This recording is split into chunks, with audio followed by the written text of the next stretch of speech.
Hi, this is Praios and I'm a professional gambler, and today we will talk about 5 signs when you should walk away from your poker session and stop gambling.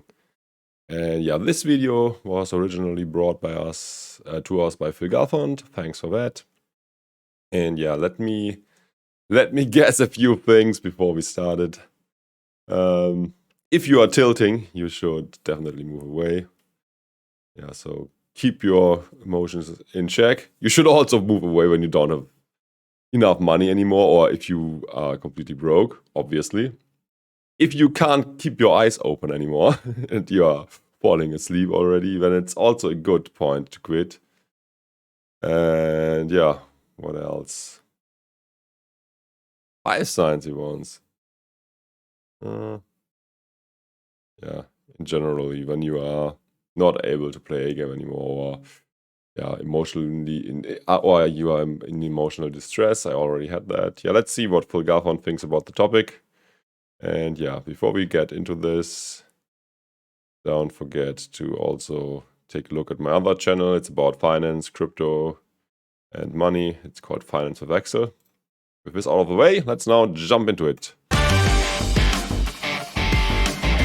All right, Phil, it's another top 5. You don't know what I'm about to say. I'm just going to spring it on you, see what you do. The list is top 5 signs that it is time to quit your poker session and call it a day. Okay, yeah. So it's time to top 5 signs. It's time to stop playing. Call it a day. It's a good one, and I could do it, but I think that it would be a lot. I got another one. When you realize that you don't know which player you got an edge against, then it's time to quit. So you should never be the mark of the table. And if you cannot determine who's the mark of the table, you are probably the mark of the table. Okay, moving on. A lot more helpful to talk about quitting in general. I mean, signs that it's time to quit is the game is bad and you're falling asleep at the table and you're drunk, things like that. That's not really going to help people out there. Okay, you are drunk. If you want to make money in general, you should not get drunk. You play. So yeah, that's the general rule. Didn't even thought of that because this didn't come to my mind. I mean, this is a sign of a recreational player, not of a pro. I mean, I got a game where you have to get drunk in order to be allowed to play. Then it's okay, but yeah, you should still not get complete shit-faced.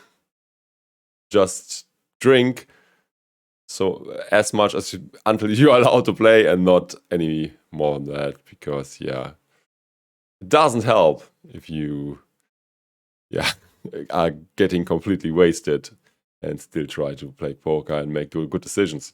Too much. But I think quitting is a really important topic in poker. I approach it as a professional poker player, but there are other reasons to quit. Like you could be a recreational player and still have to figure out when to quit. So from a purely logical perspective, coming from a aspiring winning player, let's put it that way. You don't need to be a professional, but aspiring winning player. If your goal is to win, in an ideal world, you'd be figuring out your hourly rate in the game.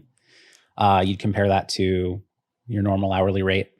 And then you look at opportunity cost, like, okay, well, maybe this game's pretty good, or maybe it's the same hourly rate as I'd always have. And so I can play it for the next 20 hours. Maybe my cognition doesn't decline because I'm magic. Then you have to sleep in, and then the next day you're not going to play. So you can't it's not just play forever.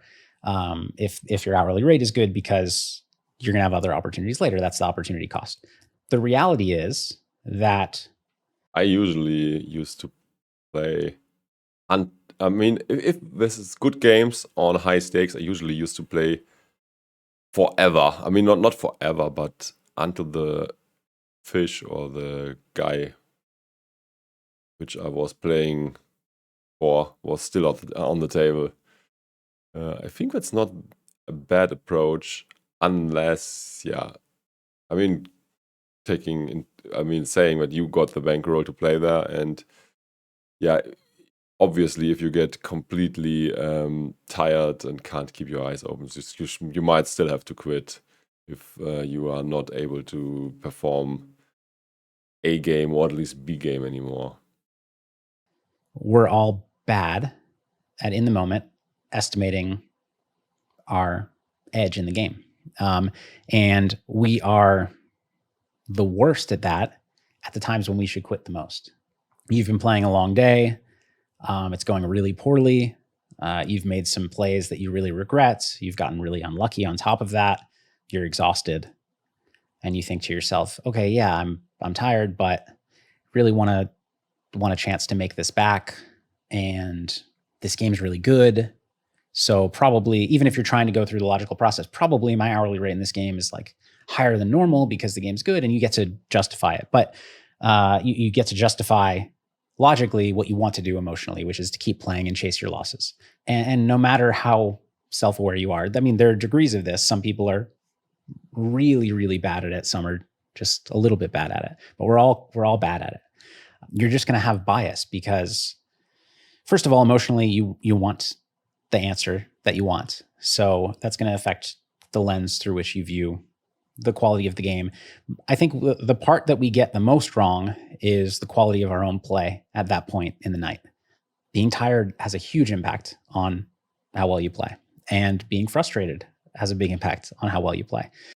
Yeah, he's right. I mean, you can learn to control your anger and frustration to a certain degree, but if it's getting really bad, you're getting bad beat after bad beat after bad beat, your game will definitely hurt and you will not make the best decisions anymore. But if this is a very fishy table, it can still be okay to continue. Like the other players are even worse in all these qualities when you, or maybe I don't even know general poker theory, but if it's a normal online table, then this would be time to quit, because there's usually only like one bad player and the others are regulars.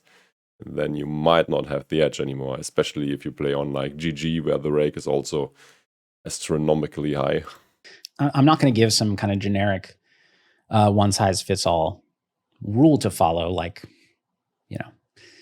play only 7 hours or less, and if you're down 5 buy-ins, quit. But I think those types of rules are really helpful because when we're away from the table and we're unemotional and I think you also realize it yourself.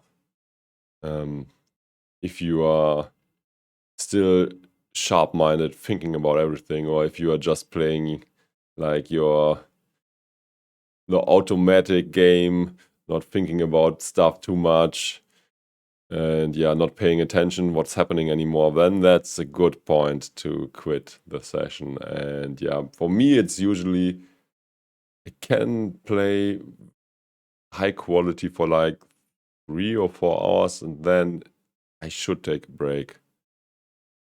But obviously everyone is different. thinking about our strengths and weaknesses. We're thinking about past sessions that have gone poorly or sessions that have gone well.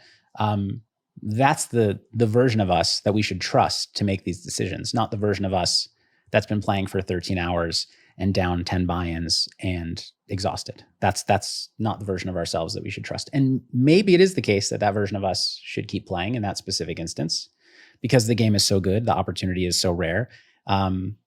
But that's a decision that ideally we would make beforehand away from that spot. The fact, by the way, that you're not in the best spot to make a decision. Yeah, very hard to make these decisions beforehand because if it's not a live poker game, you will not know who is playing and what will be the conditions.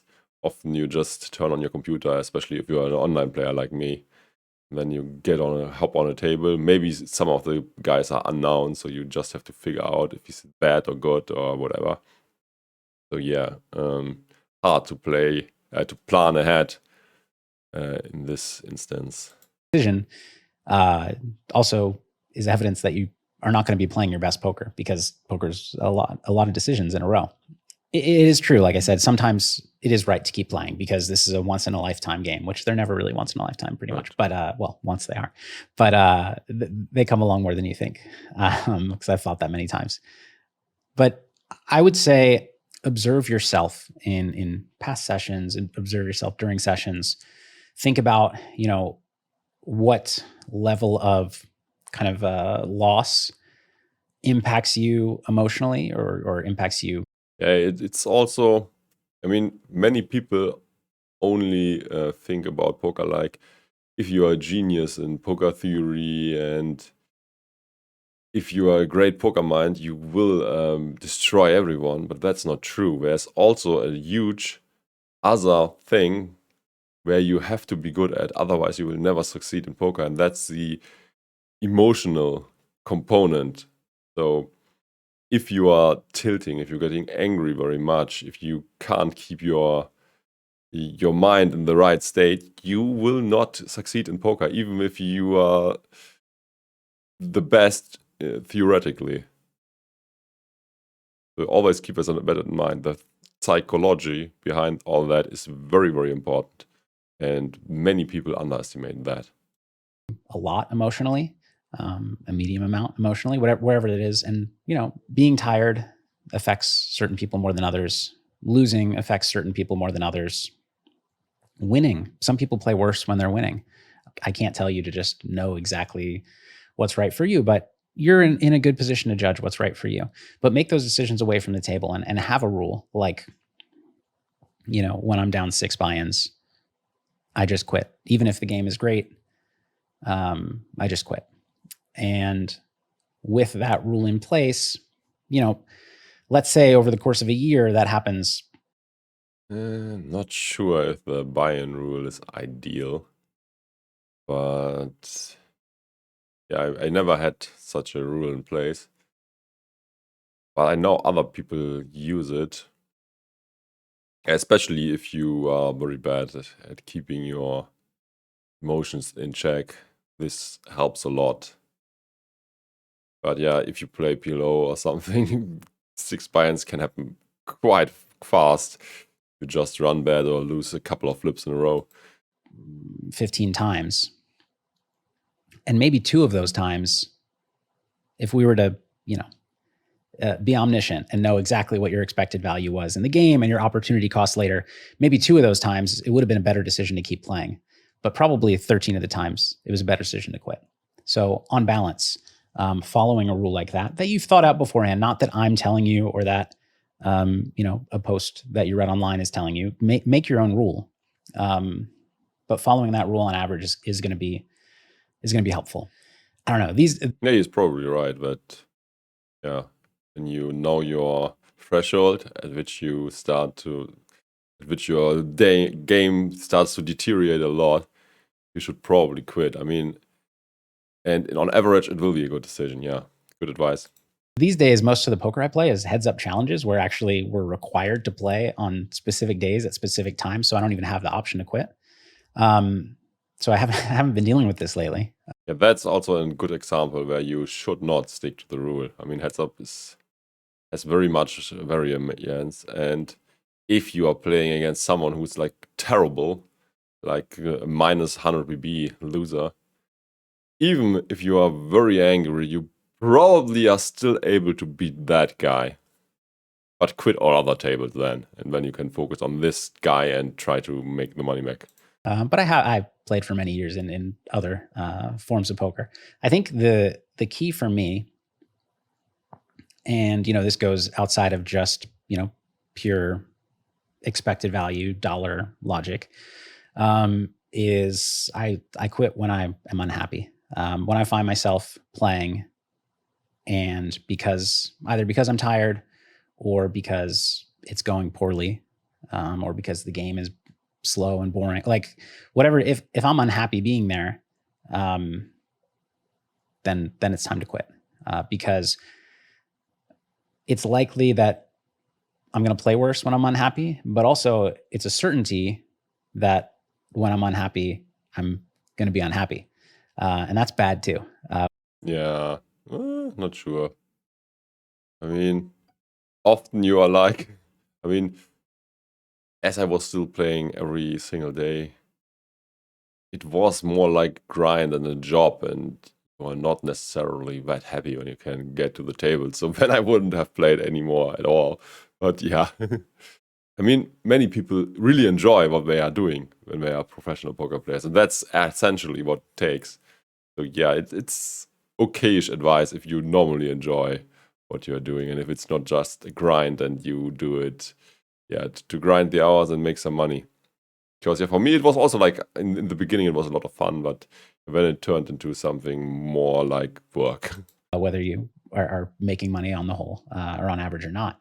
So getting out of that situation and going to sleep, going to do something with friends, going to be with family, going to watch TV, that's something that's going to make me happier. And so in addition to probably making a good financial decision, it's just a good emotional life decision, because at the end of the day. Yeah, but not everyone is in the same comfortable state as he is, because he's rich and does not need to continue. But there are others who might make like whatever 3K a month, and most of it will be spent for expenses and other things, and they just cannot decide, okay, no, I'm not motivated anymore, I have to leave, because they have to grind in these 3K a month. So it's not that easy as he's making it. Your life and your happiness is more important than your poker results. So I think that's for me been a really big indicator that it's time to quit. And there's expected value in that too. If you're miserable 4 days a week, your quality, like you're going to play worse. Everything's going to go worse. So focus on kind of happiness and sanity and calm and comfort. I think that's really useful. But set rules based on that. Like that's actually a pretty bad example of a rule, because I also had two guys, good friends of mine, or at least, let's say friends. Good friends is too much to say. And they got into online poker when it was still insanely easy. And one guy was just like, okay, I want to make 10K a month. That's enough for me. And basically he was like playing 2, 3, 4 days a month, and then he could quit for the rest of the month. And the other guy was also like, when I don't feel like it, or if something else come up, I don't play. And these guys had very, very low volumes and missed an opportunity of a lifetime. I mean, the guy who made 10K a month, basically each month after like 2 days, 3 days, 4 days, 5 days, he could have made life-changing money, but he chose not to. And he could have remained earning these high amounts for like whatever 3, 4, 5 years, however long this great online environment existed before all the regs came in and it deteriorated, and games got a lot worse. That's also, don't take it too far. I can't always trust myself to tell myself that I'm unhappy. If like I really want to keep playing, then I might lie to myself a little bit there. But anyways, that's an important one. And you might say like, well, Phil, if I quit every time I was unhappy, then I wouldn't get enough volume in. Yeah. And like I need to support myself through poker. Or if you have like stupid earning rules or other things. I think if you're unhappy that frequently when you're playing poker, then poker's probably not a good point. Yeah, it's also often that people start playing poker, enjoy it very much, and when it's like it was for me, but it's a grind.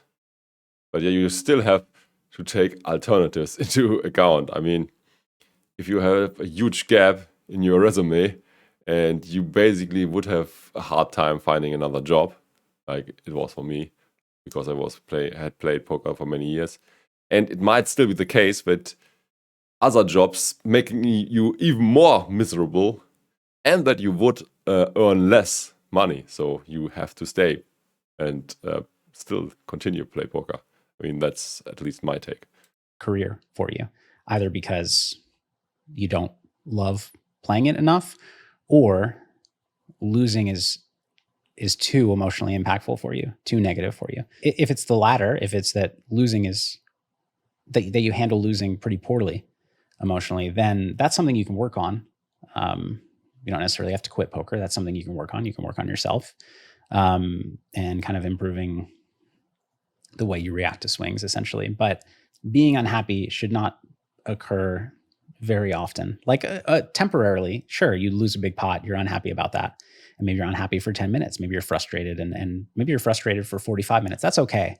But if you're just like, really unhappy in your life for hours a session, then that's a bigger problem. Oh, so I didn't talk about, if you're a recreational player, when's it time to quit?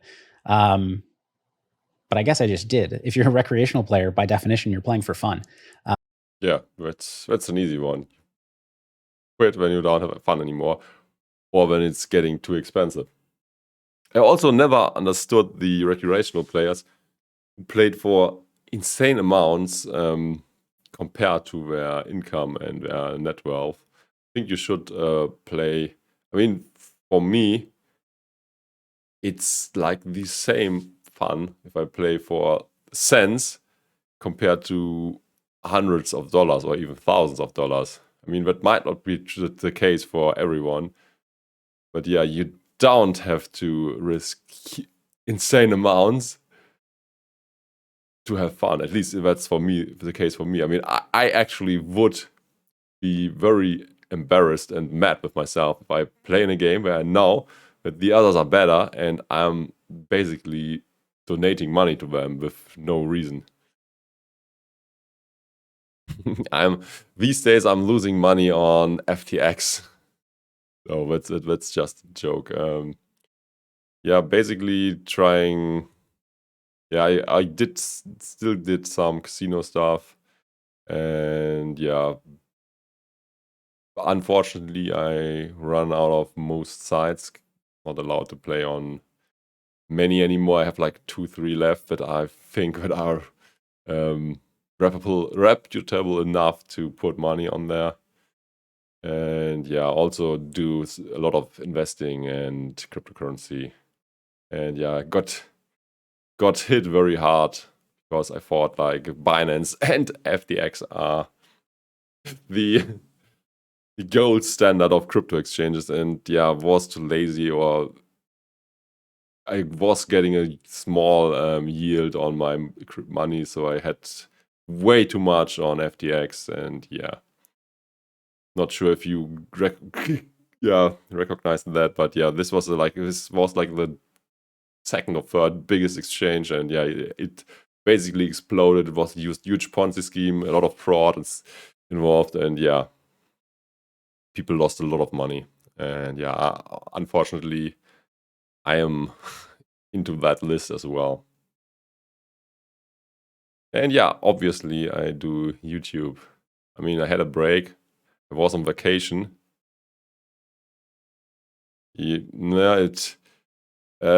Basically, they took customer funds, used it for their hedge fund too. The hedge fund made bad decisions, and they don't have the money to pay customers anymore. And then it got stranger and crazier every day.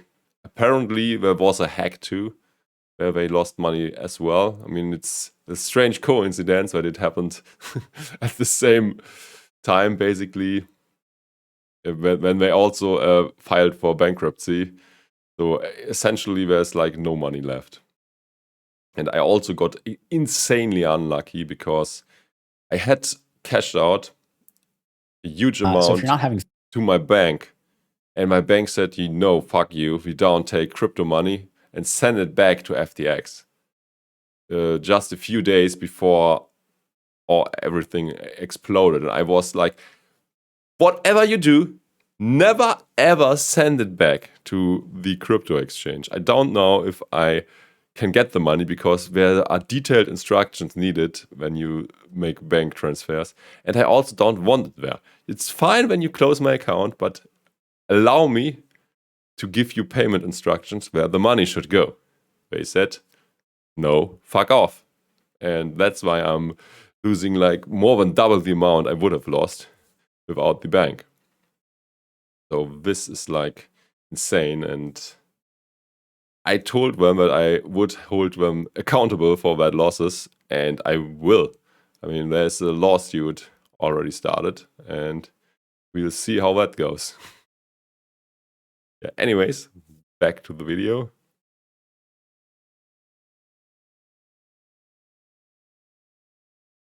So we got another question. I don't really understand crypto. So basically it was like a crypto bank that went bankrupt, and there are no ways to get it back because it's not government regulated like banks. Yeah, that's basically the gist of it, more or less. I mean, they have some regulation. It was outright fraud, more or less. So yeah, they took customer funds, used it for something else, and yeah, were able to cover it up a long time, but at some point more and more got public or leaked, or yeah, happenings like people cashing out. There was a bank run, everyone was fearing that they can't get the money out anymore, and it turned out that customers were right, they did not have enough money, and yeah, the whole house of cards collapsed. I lost like a middle to high six-figure amount, so it's quite a hit I took. I mean, I'm not broke or anything yet, but it was very, very expensive, and yeah, I hope to recover some in the lawsuit against the bank, because yeah, I was like, don't ever send it back, and they still did it. I also recognized that I shouldn't have that much money on any exchange, and therefore I took it out, but yeah, the bank didn't let me. Okay, let's not continue with the video because it's not a cryptocurrency video. I might make a video about that in my other channel. I mean, I probably will do. Fun. If you're not happy, get out of there.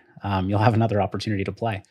So yeah, I that was pretty easy, actually. I think recreational players basically never get out if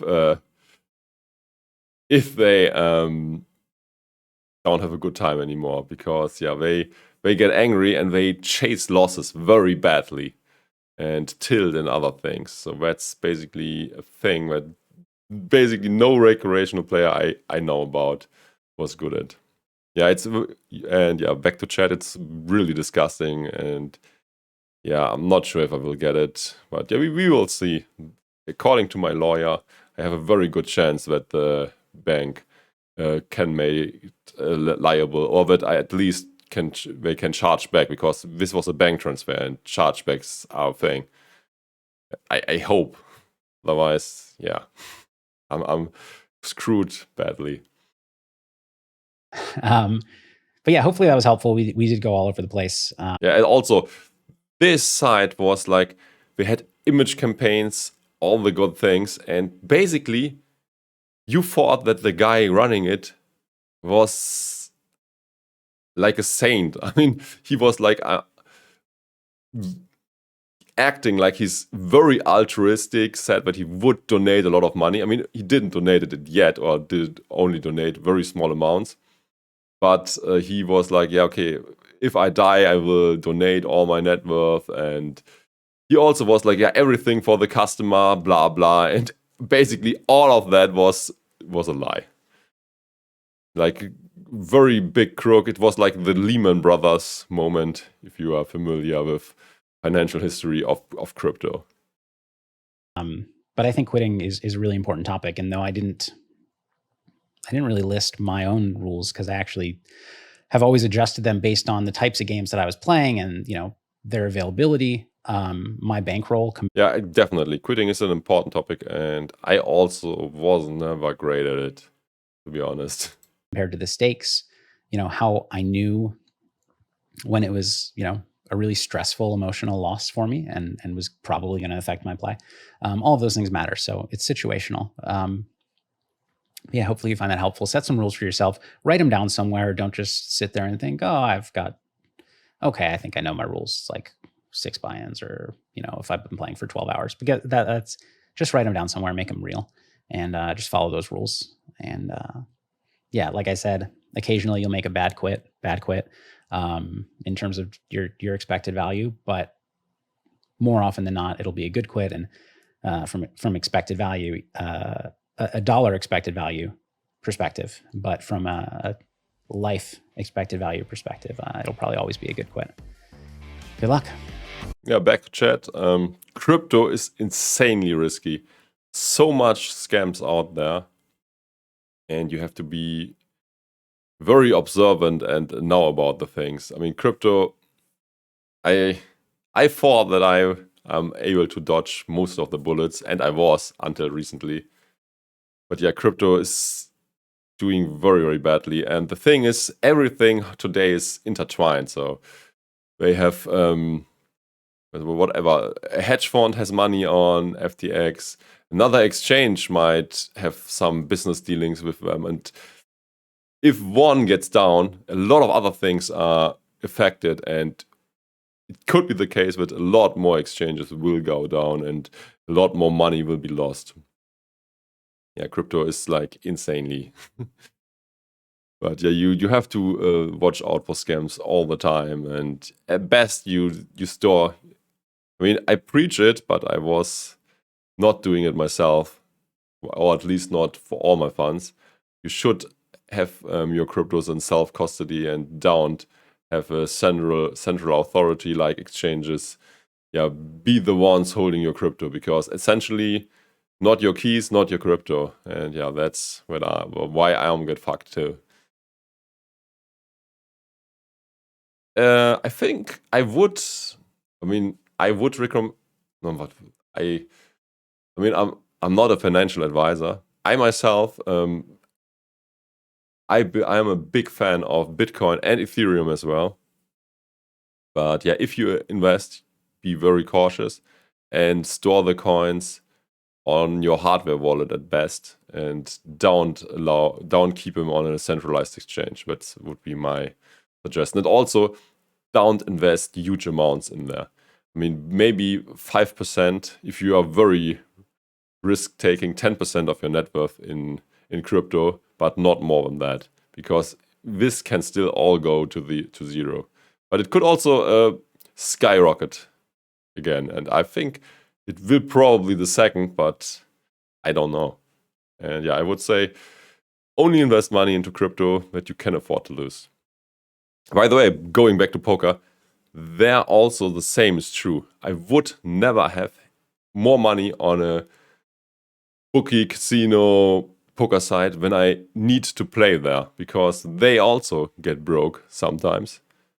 Examples are, for example, full tilt poker, absolute poker. I mean, that went well for most people who had money there and didn't sold it, because after many years, I mean, it was 5 years or even more, you got your money back. But this was very lucky. And there are other examples where sites went broke and people did not get their money back. So yeah, the same logic is also true for poker sites, not only crypto exchanges. So don't have money on there, which you don't need there necessarily. And especially if you are also playing other things like casinos, and if you are trying to make smart decisions, for example, yeah, finding plus EV spots in promotions and stuff, the sites might steal your money.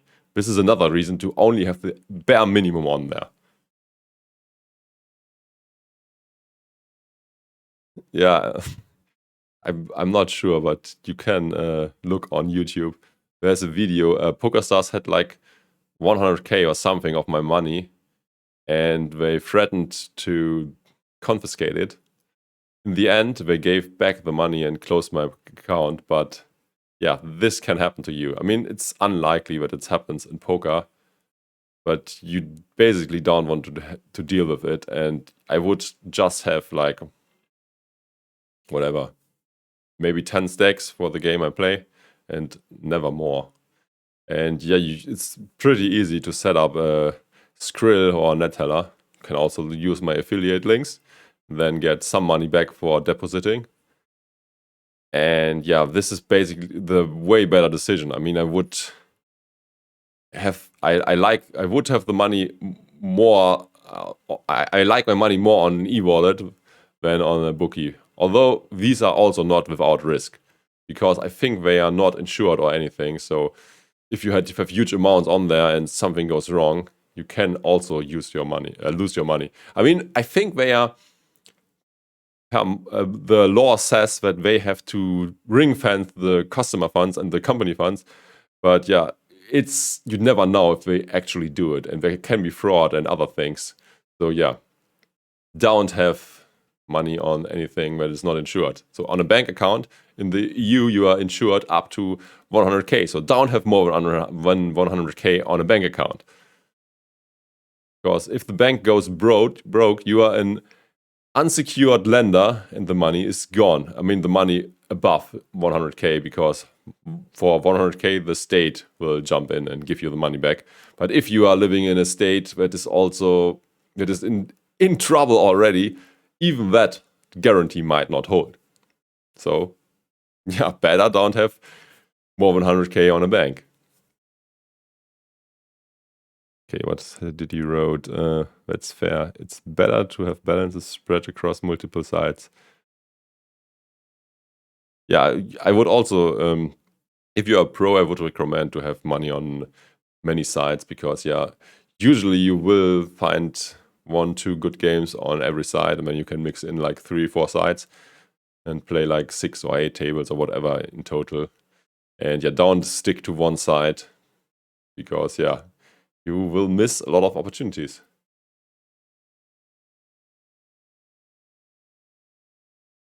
Yeah, 100k is the limit, I think. I think it's 80k for the UK, but it's also another currency, and this is worth a bit more than euro. Yeah, I think it's 100k. I mean, it was. I didn't check lately, but pretty sure it still is. It's also, if you have more than 100k, you can have it on more than one bank account. You have these 100k insurance for every account. But if you have 200k on one account, then it's only insured for 100k.